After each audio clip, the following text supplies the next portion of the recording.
Mackenzie Milton experiment over. Jordan Travis was the man.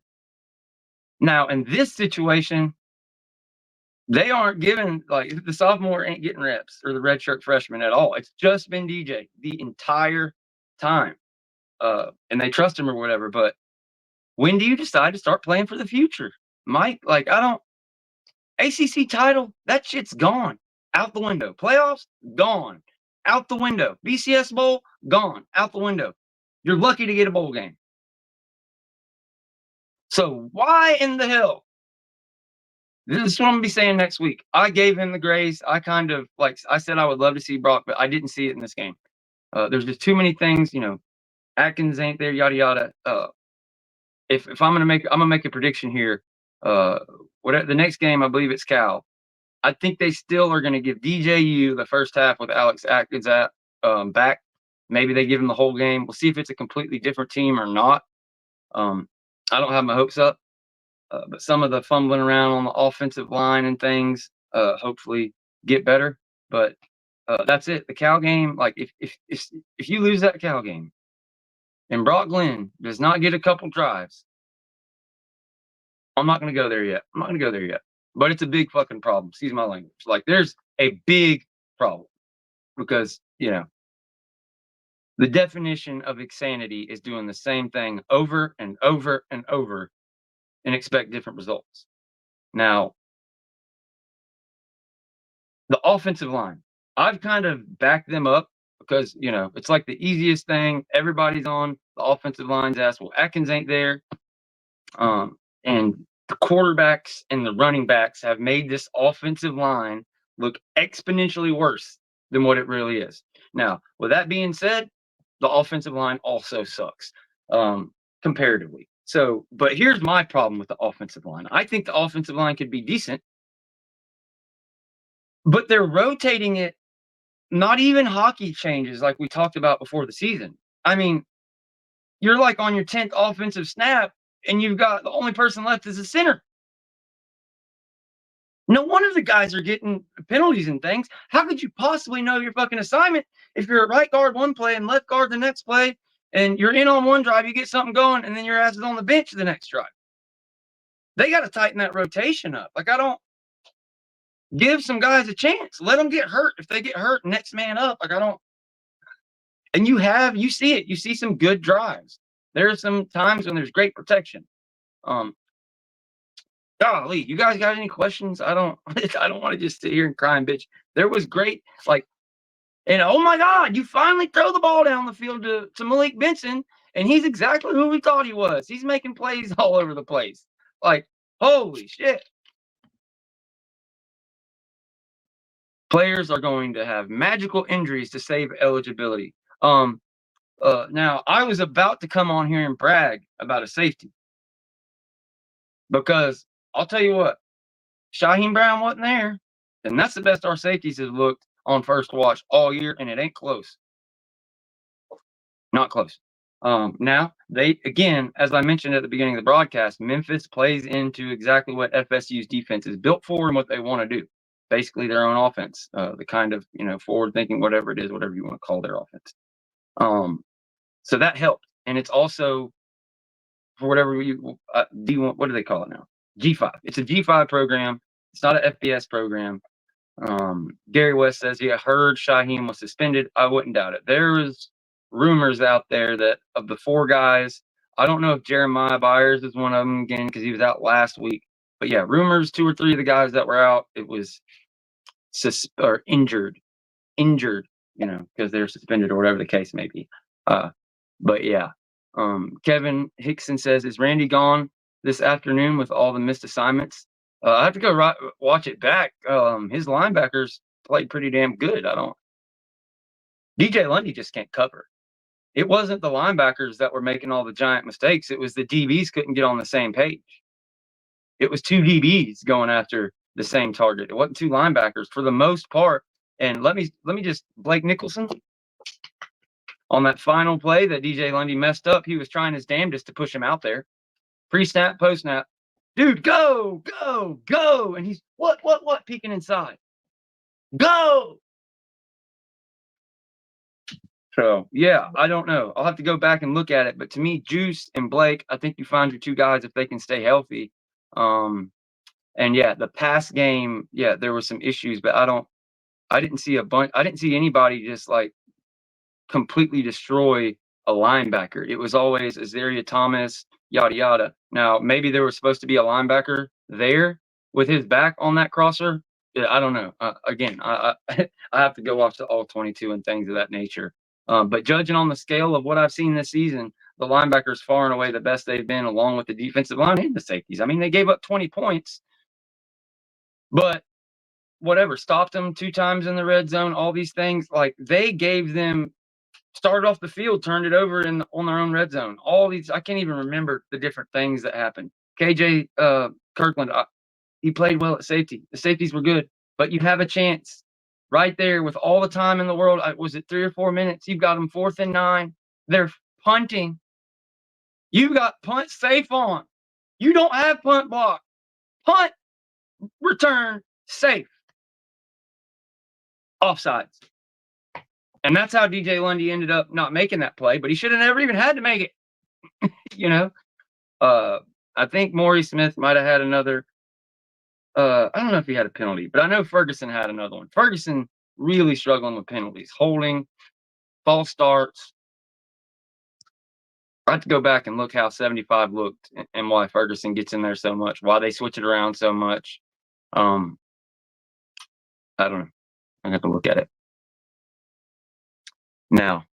Kev says, when all the staff get pay raises and players get NIL, I don't see the dog in anyone. Yeah, you definitely don't see the dog in anyone. And I'll say this about the staff and the pay raises and the contracts and things of this nature.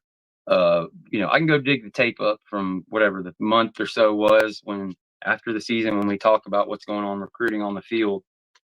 Like we wanted changes. I'm not going to sit here and name them. Fuck it, I'll name them. I wanted Randy Shannon to be replaced. I wanted a long, hard conversation between Odell and Pap. I love them both. One of them's got to go. You got to have somebody that is that guy on the edge, the leading edge, the cutting edge, a young guy who can go get guys, defensive linemen, get them in the room first. He can coach them up and all that stuff. And I love Odell. He's been here forever. Pooches is on a crazy run of the DNs he's gotten out of the portal. You can't have the same guy. You got to figure out something. You have to have a hungry ass sophomore or freshman who's pissed off because these transfers have come in or whatever the case, and he's foaming at the mouth for a rep. And he's foaming at the mouth for a rep, and you come out starting the season like we did against Georgia Tech and Boston College, and you turn him loose, and you're investing in your future. But we do not have that. None of the younger bodies that we have brought in, they're just nowhere near close to it. Byron Turner's pretty good. He's pretty close to that. 95, of course, has looked pretty damn good, but it's just nowhere close. Nowhere close. And obviously, that hit rate on the portal is a whole other conversation. We were on an insane, crazy hit rate. I thought it would revert back to the mean or the median. I thought that. I never thought it would go this far, but it's a combination of two things. I think the competition. I think Mike Norvell pretty much taught everybody how to kill it in the portal the past 2 or 3 years. And to a certain extent, there was a lot of people who didn't want to use it. So they took advantage of something. The year they got Jermaine Johnson and Johnny Wilson and these guys, they were not very heralded guys. They weren't this. They probably would have been 4 or 5 stars this past year, like Marvin Jones Jr. was, and a lot of the guys if you on paper, far and away the best transfer class we ever got. 10 blue chips, 7 more guys with all this kind of experience and things of that nature, plus young guys. Well, Sean Murphy at linebacker has been hurt. Boy, what a disappointment Roydell Williams has been. I love you, guy. He looked a little better towards the end, but my word. First play of the game, fumble. He broke a few tackles. He showed some fire today, so I was happy for that. But yeah, guys, it's a full on rebuild. And the problem is your quarterback that you got out there isn't somebody that you're going to have next year. So every single play, every snap, every drive, every game you send out there, you're taking reps away from your young guys. Like, do you not believe Brock Glenn has a chance? Will he never start at quarterback at Florida State? Is that what you think? Because if that's what you think, gosh dang, we're in trouble, man.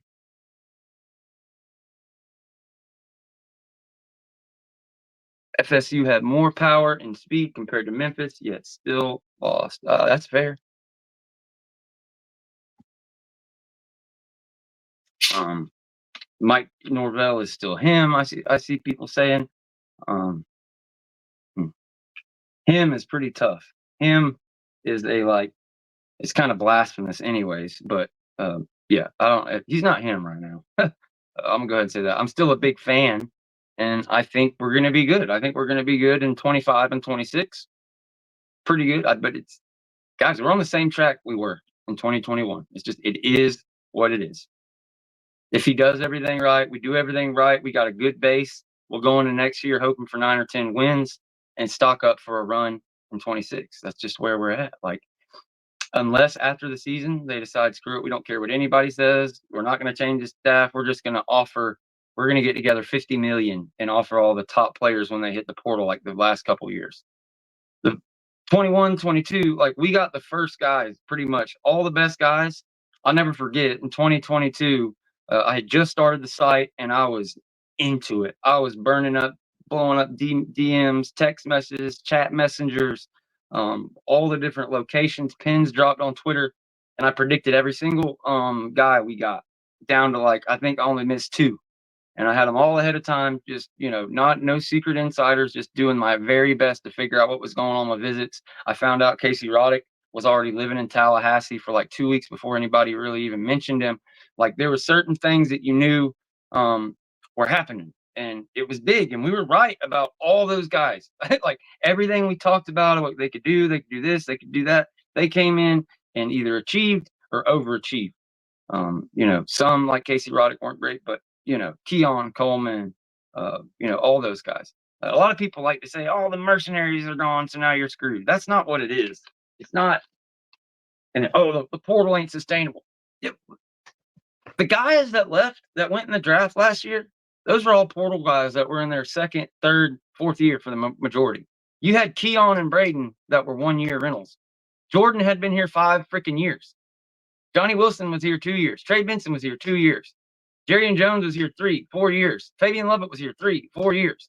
Like he didn't get drafted, but you know what I'm saying. Like it isn't. Kalen DeLoach was here. He was a high school guy since 2019. Do you understand? It's the 5th year of the program. That's your rebuilding year. Period. Like you go you get a bit of a rebuilding. But if your high school recruiting is like Georgia, you can keep running, or Ohio State, you can keep running. You drop it down to the next 4 or 5 teams. Well, you don't just keep running like that at a national championship pace. You're going to have a down year on that 4th or 5th year, depending on when you hit and you lose all those guys. In 2012, we had them. We had the high school recruiting down. There was no transfer portal, but we had those guys taken in 2012, and then turned around in 2013. We reloaded and just bam, we ran roughshod and even did it a 3rd year in 2014. That I thought that's where we were. I thought we were going to be there, and on paper we are. Like they had a plan. They thought they did. They had that team. All those things, but they were wrong. They were wrong. People talking about DJU is never him in college football. That's fine. We didn't need him to be him. We needed a game manager. If you swap the quarterbacks on these two teams, FSU wins by 40. What's the score? Give me the score in the chat, guys. If Florida State had Hennigan and Memphis had DJU, what was the score today?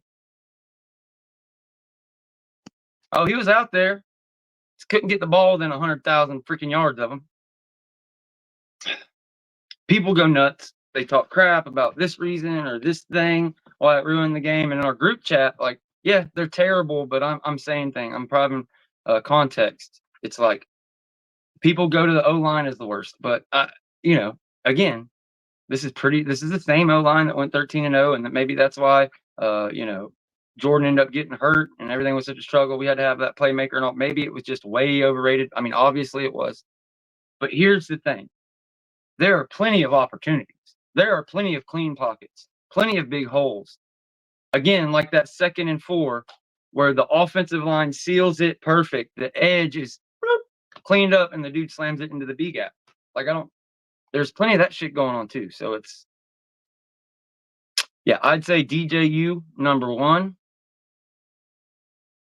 I guess you could put the offensive line next. I think the wide receivers have been worse and tight ends, but part of that is like people hammer on the drops, but again, because I didn't play football, I can only imagine what it's like to go all this time in practice, all these drives to start a season, get down in a hole, and then all of a sudden in the third quarter, this ball starts hitting you in the hands, and you're so scared. You know, they got the yips, guys. This team is okay. This team is worse than Memphis, worse. But this team is 3 times more talented than Memphis. Like it was clear, we had the talent edge. They just sat there and they didn't do anything special. They played backyard football, and just gave what we gave them. Running tight ends on crossers all the way across the field, knowing that some switch isn't going to get made. Running screens, knowing if you just put, they're not going to, DJU. Here's what broke. Here's the straw that broke the camel's back on me. It was like 3 plays in a row, but they called a screen to Jalen Brown over there. Hike. I don't know what happened to the dude that was blocking him, but the DB just juked him and literally is standing right in front of him. Like I'm looking at my camera. This is me. Here's the wide receiver. Like I got your ass, or the DB. DJU throws it to him. It's a miracle the dude didn't pick it off. I don't know why he didn't pick it off. But Jalen Brown, got hurt the whole 9 yards. It was like, if that would have been a corner worth of shit, that was a pick six. Like, how can you, he couldn't have looked.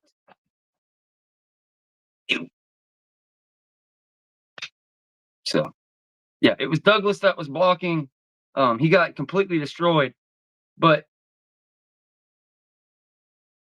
how do you not see the other? Like, as a quarterback, you have to have good peripheral vision.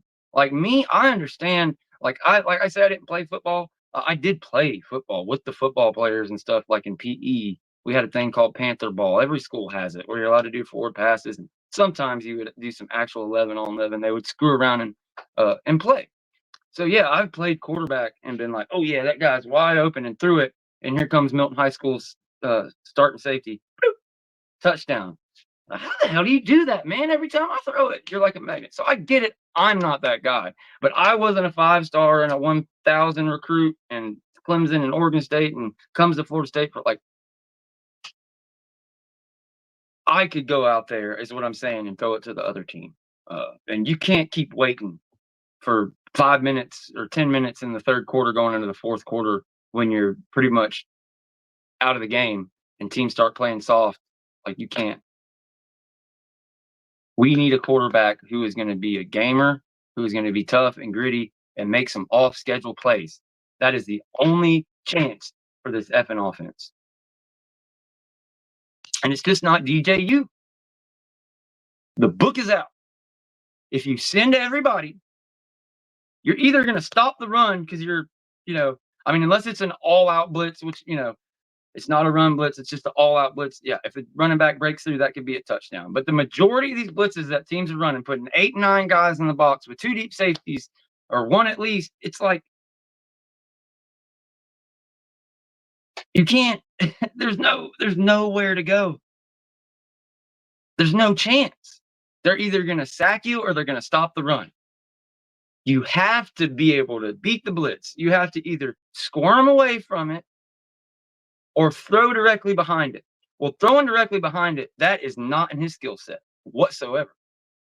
And that's fine. You don't have to. But if that's not in your skill set, you got to break away and be able to throw it downfield. And again, he made a couple of pretty good plays, but it's not like on his mind the majority of the time.